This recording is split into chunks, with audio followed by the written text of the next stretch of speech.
Good evening, brothers and sisters in Christ. And good evening to all wonderful teens who are here. The message of this evening is for you.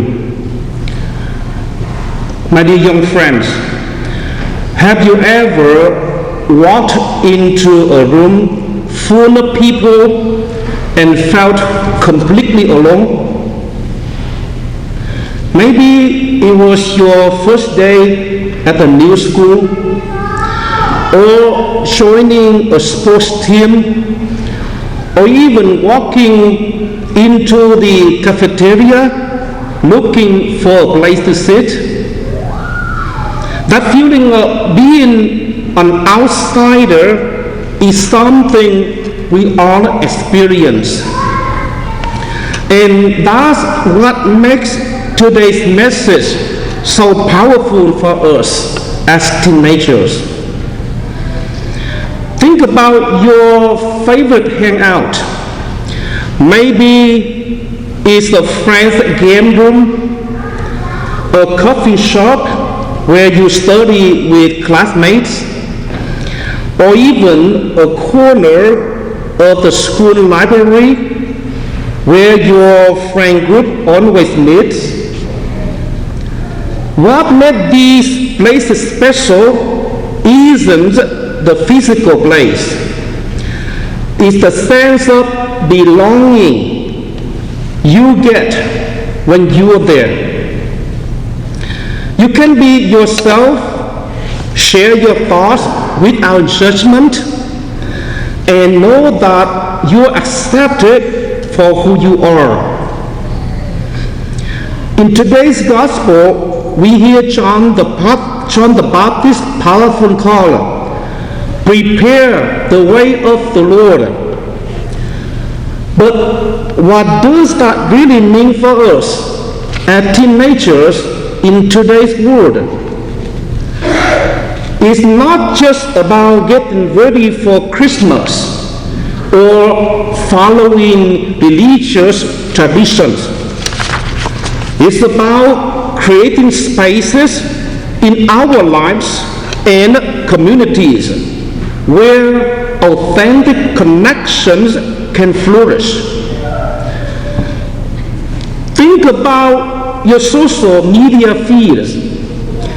We spend hours scrolling through posts where everyone looks perfect. Yet, many of us feel more disconnected than ever. We may have hundreds of online friends. Mine has 4,500 friends, but struggle to find someone we can really talk to when things get tough. It's crazy, isn't it? We're always online and connected, but we still feel like nobody really gets us. The fix for all this loneliness isn't new at all. It's just hanging out together as a community.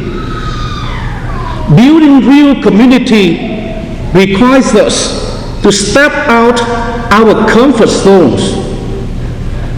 It means looking up from our phones during youth group meetings and actually engaging with the person sitting next to us.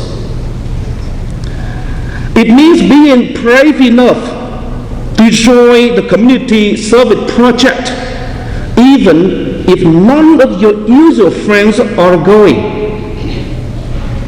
It means being the person who smiles and says hello to the new kid in church.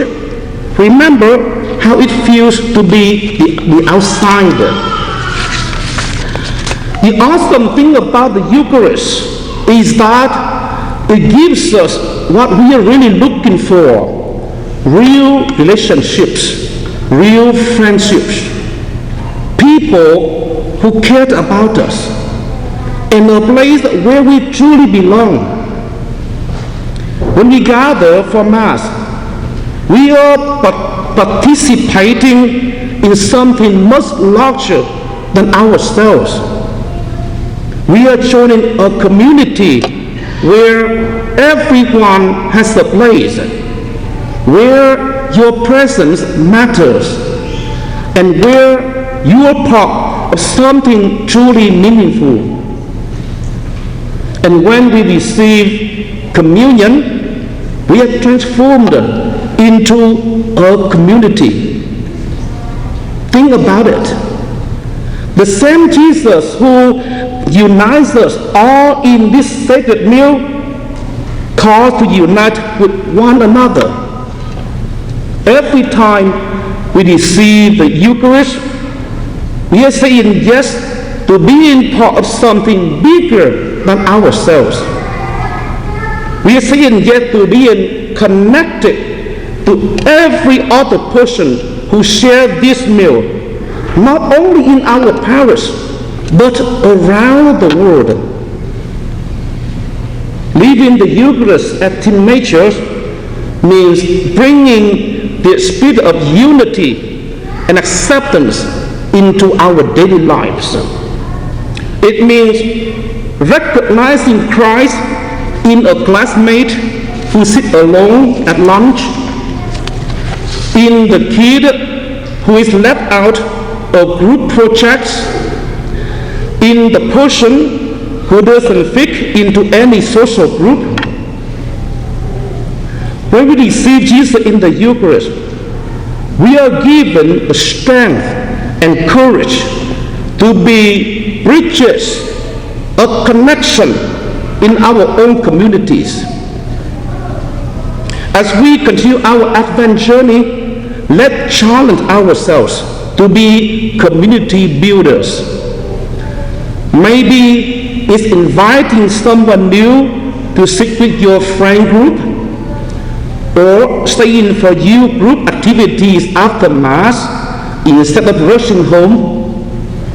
Share your authentic self with others and be open to receiving their authenticity in return. So my dear young friends, we are not just the future of the church. We are its present.